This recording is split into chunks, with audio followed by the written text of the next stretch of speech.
서울의 이른 아침, 하늘빛 병원의 로비는 이미 북적이고 있었다. 유리문을 통과하자마자 들려오는 확성기 소리, 병원 직원들의 분주한 발걸음, 환자와 보호자들의 웅성거림이 공간을 가득 메우고 있었다. 그 복잡한 틈 속에서 아무도 주목하지 않은 한 인물이 있었다. 한 구석, 조용히 벽에 등을 기대고 선 작은 체구의 노인, 조영순 할머니였다. 할머니는 세월의 흔적이 고스란히 묻어나는 누렇게 바른 한복 저고리와 검은 고무신을 신고 있었다. 손에 들린 작은 가방 하나가 그녀의 모든 짐처럼 보였다. 옷소매에선 이미 실밥이 풀려나 있었고 고무신은 뒷굽이 닳아 없어져 있었다.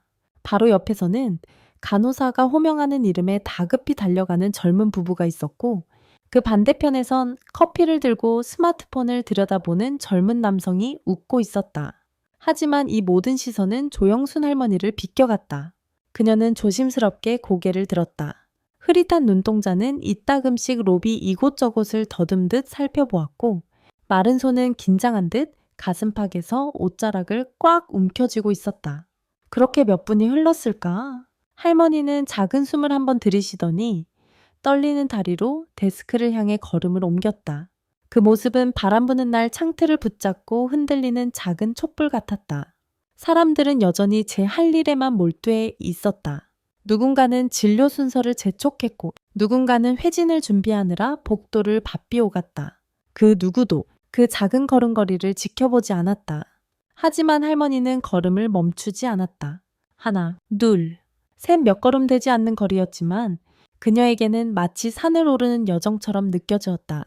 데스크 앞에 다다랐을 때 그녀는 작고 떨리는 목소리로 말했다. 저기요, 전화기 좀 빌릴 수 있을까요? 손주한테 연락을 해야 해서요. 그 목소리는 너무나도 조용하고 부드러워. 웅성거림 속에 파묻힐 뻔했다. 그러나 확실히 존재했고 무엇보다 절실했다. 하지만 돌아온 반응은 냉랭했다. 데스크에 앉아있던 젊은 여성 직원은 그녀를 힐끗 올려다봤을 뿐 다시 컴퓨터 화면으로 고개를 돌렸다. 아무 대답도 하지 않았다. 잠시 후 무표정한 얼굴로 짧게 말했다. 여긴 그런데 아니에요. 밖에서 알아보세요. 그 순간 할머니의 어깨가 조금 더 작아졌다. 그 누구도 그녀가 얼마나 간절했는지, 왜 그 전화가 중요한지를 묻지 않았다. 그저 바쁜 공간 속 방해로 여겨졌을 뿐이었다. 여긴 그런데 아니에요. 밖에서 알아보세요. 그 말이 끝나자마자 데스크 앞의 공기는 차갑게 식어버렸다. 그곳엔 단지 노인을 돕고자 하자는 듯 간절한 마음이 있었을 뿐인데 돌아온 건 무심한 말 한마디였다. 조영순 할머니는 말없이 고개를 숙였다. 입술이 조금 떨렸지만 그녀는 울지 않았다. 그녀의 얼굴은 조용했고 눈빛은 서서히 흐려졌다. 그 순간 그녀의 존재는 로비 안에서 더 이상 보이지 않는 공기처럼 투명해져 버렸다. 사람들의 시선이 하나둘 그녀에게로 향했다. 하지만 그것은 따뜻한 관심이 아니었다. 저 사람 뭐야? 전화기가 없다니 말도 안 돼. 요즘 누가 폰이 없대? 또 거지짓 하려는 거 아냐? 속삭이듯 오가는 말들은 칼날처럼 그녀의 가슴을 베었다. 할머니는 아무 말 없이 천천히 몸을 돌려 데스크에서 멀어졌다.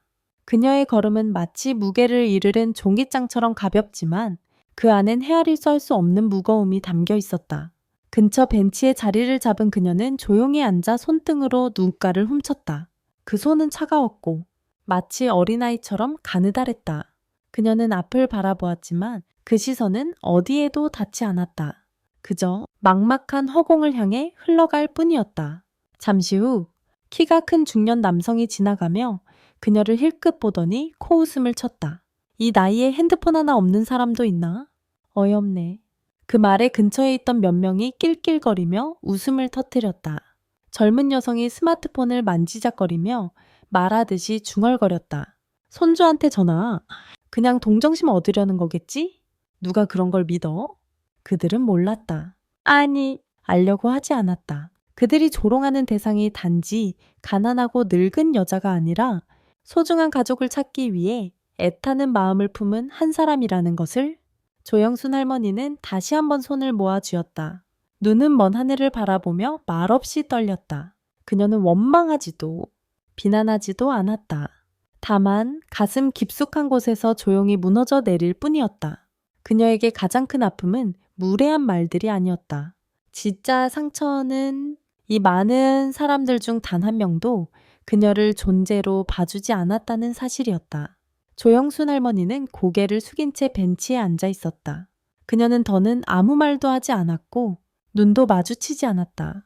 하지만 그 조용한 존재감이 불편했는지 몇몇 사람들은 시선을 피하며 자리를 옮겼다.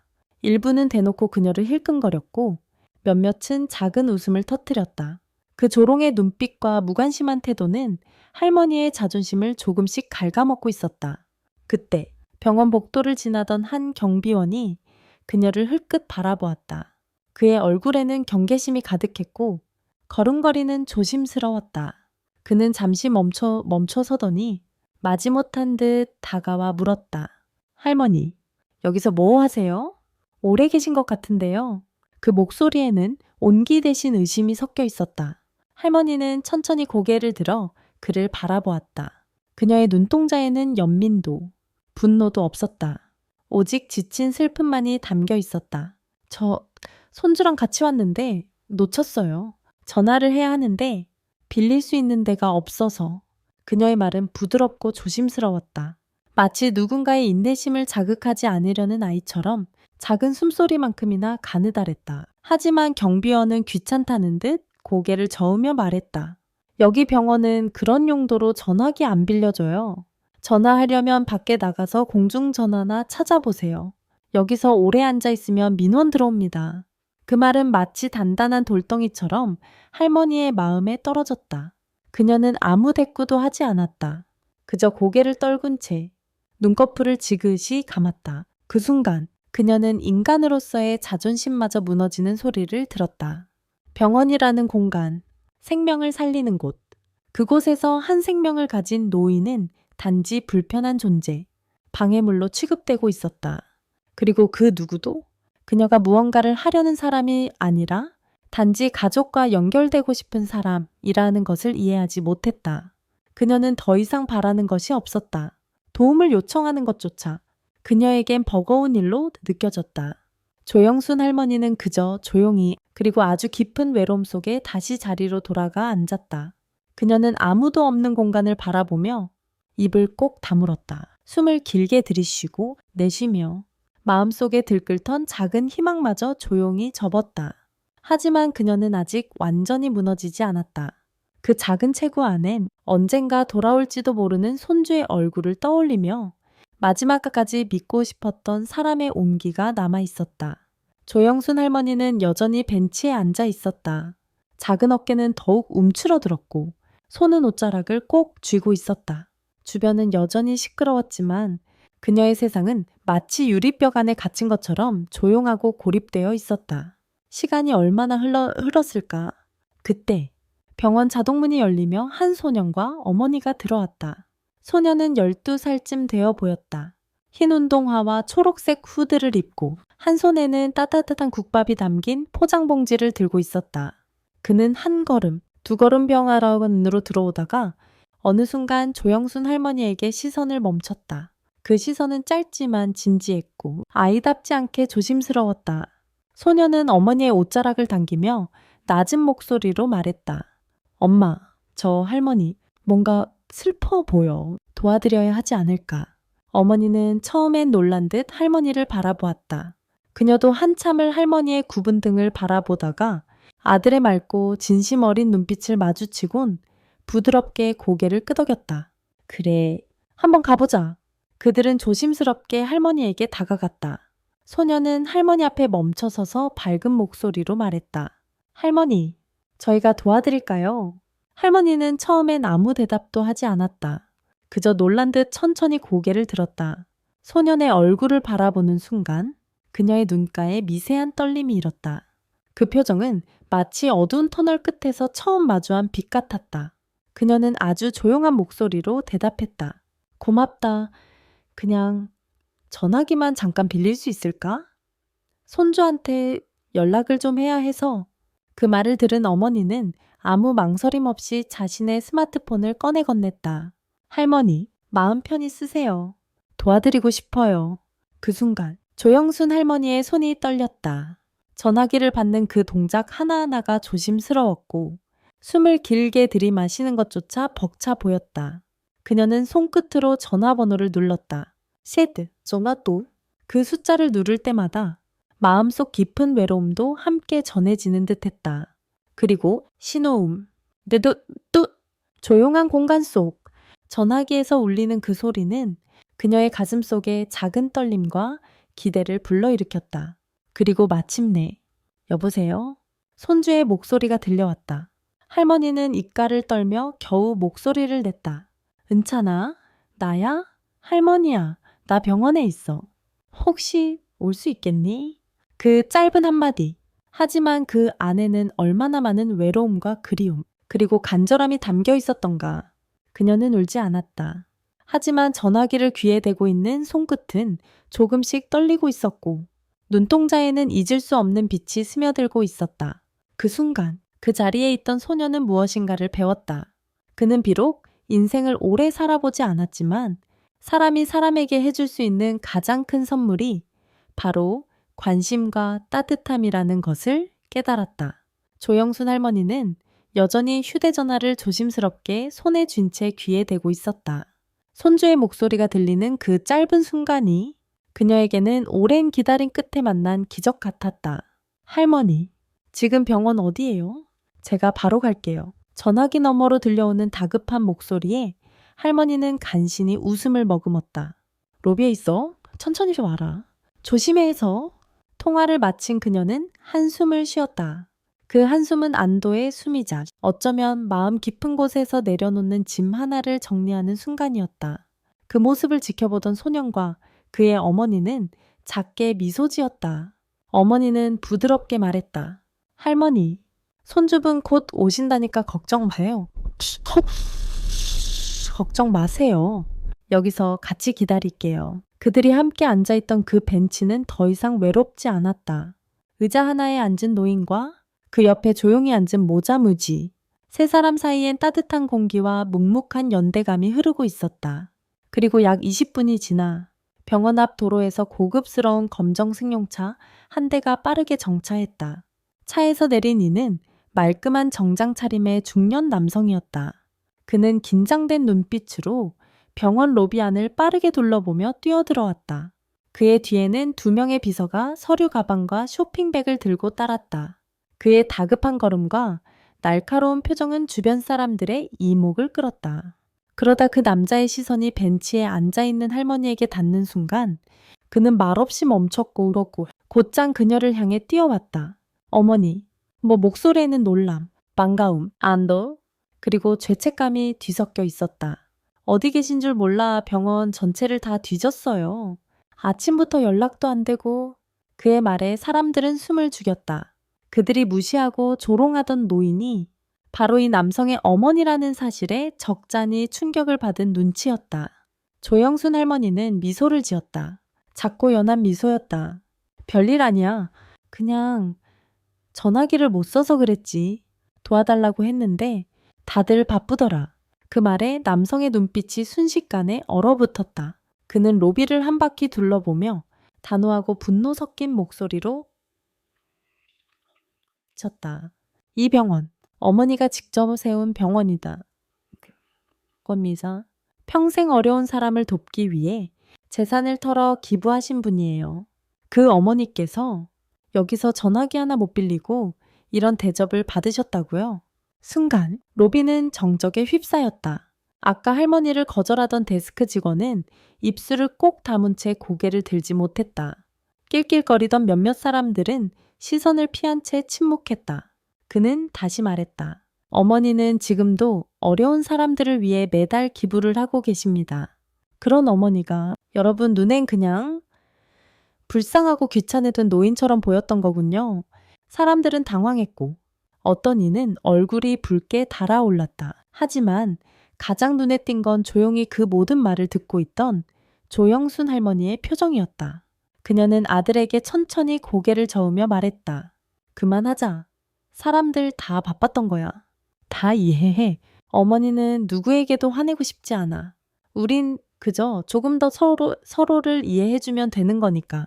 그녀의 목소리는 작고 나직했지만 그 안에 담긴 깊은 따뜻함은 그곳에 있던 많은 사람들의 마음에 파문처럼 퍼져나갔다. 조영순 할머니는 손을 조용히 들어 아들의 팔을 살며시 감쌌다. 그녀의 손은 작고 마르고 주름져 있었지만 그 안에는 세월을 견딘 단단함과 온기가 고스란히 담겨 있었다. 화내지 마라. 아가, 그들도 언젠간 우리처럼 늙고 누군가의 손길을 기다리는 날이 올 거다. 그땐 오늘을 기억하겠지. 그녀의 말은 소박했지만 듣는 이의 마음을 울릴 만큼 따뜻했다. 아들은 아무 말 없이 고개를 끄덕였다. 그의 눈가에는 말없이 고여든 감정이 천천히 번지고 있었다. 그 순간 데스크 너머에서 누군가가 조심스럽게 다가왔다. 바로 아까 할머니의 요청을 거절했던 직원 민정이었다. 그녀는 고개를 숙인 채 떨리는 목소리로 말했다. 할머니, 정말 죄송합니다. 제가 그때 너무 무심하게 대해드렸어요. 할머니가 어떤 분이신지 몰랐던 게 아니라 그냥 사람으로 대하지 못했어요. 그녀의 눈에는 눈물이 그렁그렁 맺혀져 있었다. 사제의 말은 짧았지만 진심은 온몸으로 전해졌다. 할머니는 그녀를 바라보며 조용히 웃었다.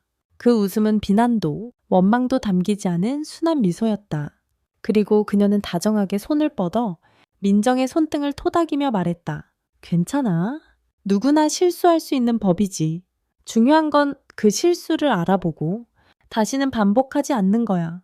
이런 날도 너한텐 배움이었을 거야. 고맙다. 그 말에 민정은 울음을 참지 못하고 고개를 끄덕였다. 그녀의 눈물은 단순한 후회가 아니라 다시는 같은 실수를 하지 않겠다는 다짐의 증표였다. 그리고 또 다른 이가 앞으로 나섰다. 처음 할머니를 조롱하며 비웃었던 젊은 남성이었다. 그는 머리를 깊이 숙이며 말했다. 저도 용서해줘. 처음에 주유소세죠. 처음엔 그냥 노숙자인 줄만 알았어요. 아무 생각 없이 웃고 넘겼는데 지금은 부끄럽기만 합니다.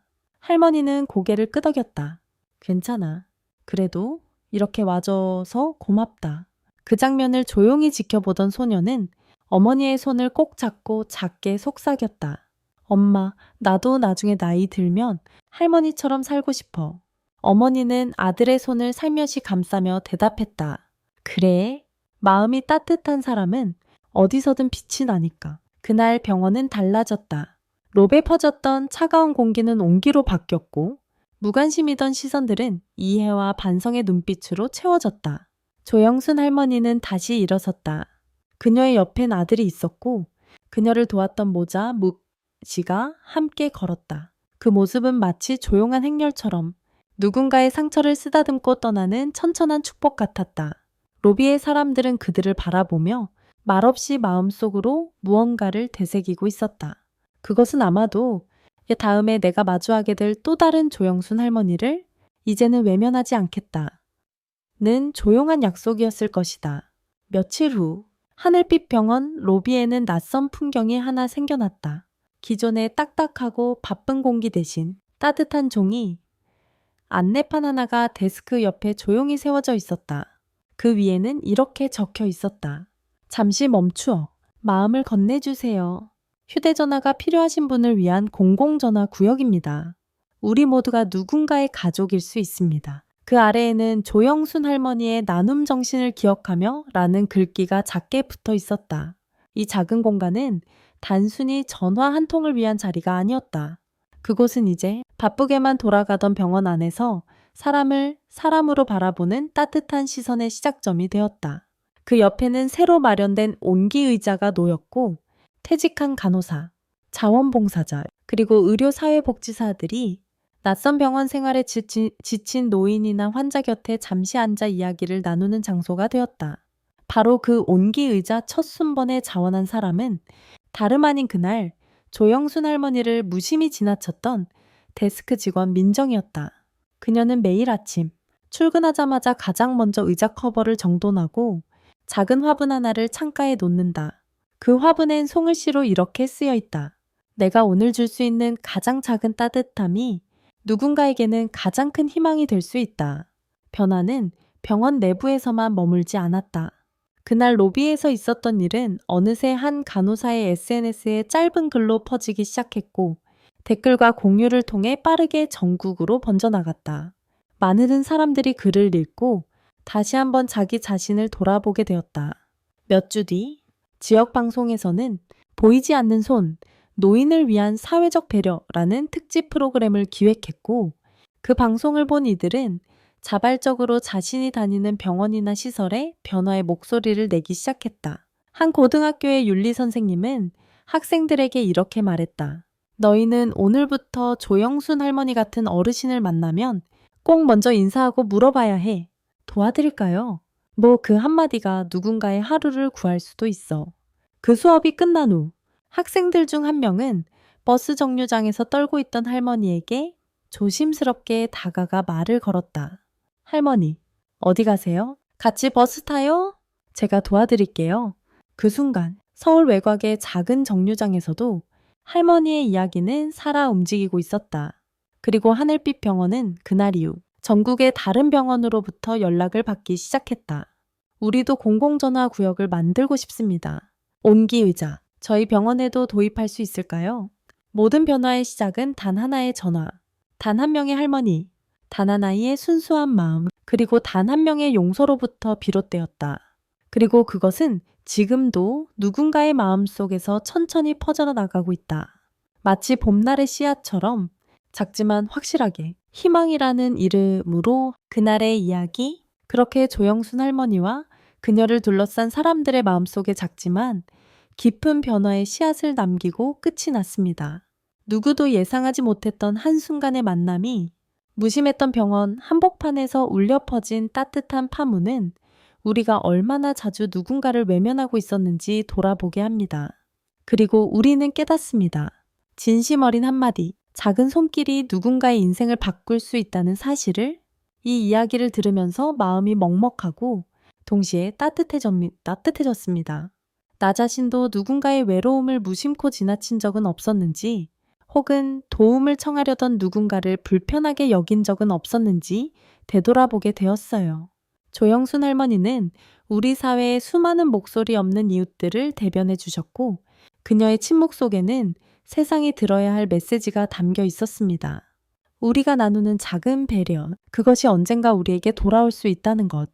그리고 그것은 바로 사람이 살아가는 이유이기도 하다는 것. 여러분은 이 이야기를 어떻게 느끼셨나요? 혹시 여러분 주변에도 조영순 할머니처럼 누군가의 손길을 기다리는 사람이 있을지도 모릅니다.